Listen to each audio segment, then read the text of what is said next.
Thanks for staying with us. Over the past week, Catholics across the world have mourned the loss of Pope Francis as he lied in state at St. Peter's Basilica.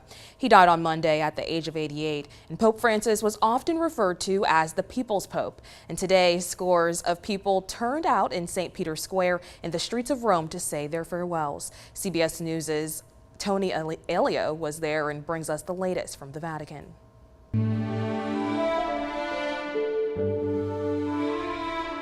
In a packed St. Peter's Square, Pope Francis was eulogized as, quote, a pope among the people with an open heart towards everyone. The Vatican says 250,000 attended the funeral mass. Florida native Kelsey Gussie, an American journalist living and working in Rome, was tapped to give the first reading at the funeral mass. This is such a huge honor to be a part of this momentous occasion. And so, honestly, also for me, it's a big way to say thank you to Pope Francis. Following the funeral, tens of thousands lined the route to see the Pope's coffin carried through the streets of Rome to St. Mary Major, where Francis chose to be buried. It's a church he came to pray in often. Onlookers were visibly moved. A momentous occasion, absolutely fabulous that I'm here, and one I can remember forever and ever, and I have goosebumps.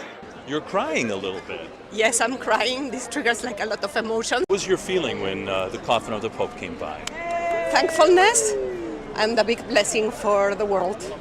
Among the world's estimated 1.4 billion Catholics, many gathered at all hours to watch the funeral broadcast live, including in the Pope's native Argentina, which Francis never visited as Pope, but he's still revered there.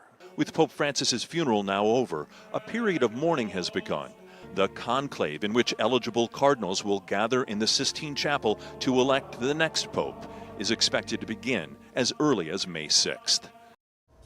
Now, Pope Francis became the first pope in more than 100 years to be buried outside of Vatican City. He also requested a very simple tomb. It only bears just one word.